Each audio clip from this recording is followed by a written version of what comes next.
Hi అండి. ఈరోజు sweet చేస్తున్నాను. ఈ స్వీట్ పేరు 7 కప్స్ అండి. దీనికి కావాల్సిన ఐటమ్స్ శనగపిండి 1 కప్పు, నెయ్యి 1 కప్పు, పాలు 1 కప్పు, 3 కప్పులు పంచదార అండి, 1 కప్పు కొబ్బరి తురుము, యాలకులండి. దీంతో కొల తీసుకున్నానండి నేను. ఇది షుగర్ మట్టికి 3 కప్పులు పడతాయండి. అన్నీ ఒక్కొక్కటే. దాంతోనే 7 ఐటమ్స్ అవుతాయండి మనకి. ఇప్పుడు తయారు చేసే విధానం చూద్దాం. స్టవ్ వెలిగించి బాండీ పెట్టాను. ఈ బాండీలో ఈ ఐటమ్స్ అన్నీ వేసేసుకోవాలండి, ఒకటి తర్వాత ఒకటి. షుగర్ వేస్తున్నాను, పాలు, కొబ్బరి తురుము, శనగపిండి, నెయ్యి, ఇవన్నీ ఇలాగ మొత్తం వేసేసుకోవాలండి. ఇప్పుడు మనం కలుపుతూనే ఉండాలండి. ఇలాగా మీడియం ఫ్లేమ్లో పెట్టి కలుపుతున్నానండి నేను. మనకి ఎప్పుడు కావాలంటే అప్పుడు స్వీట్ తొందరగా తయారైపోతుందండి, చాలా ఈజీగా.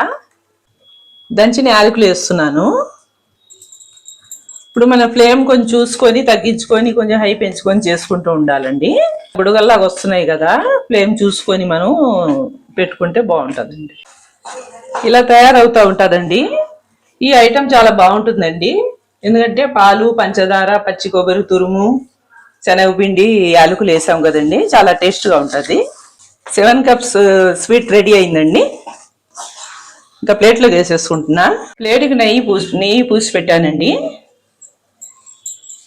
వేస్తున్నాను దీంట్లో. ఇలా సర్వ్ చేసుకోవాలి. ప్లేట్లో వేసానండి, ఇలాగ సర్దేసుకోవాలి.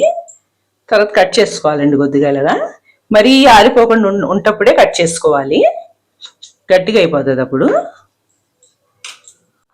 ఇలా పీసెస్గా కట్ చేశానండి. చాకుతో ఇలా ఘాట్లు పెట్టేసుకుంటే కట్ అయిపోతుంది. కొద్ది చల్లారాగా పీస్ తీసుకోవాలి మనం. పీసెస్గా కట్ చేశానండి, చాలా బాగా వచ్చినాయి. టేస్ట్ కూడా చాలా బాగుంటుందండి. ట్రై చేసి చూడండి ఒకసారి. లైక్ చేయండి, షేర్ చేయండి, సబ్స్క్రైబ్ చేయండి.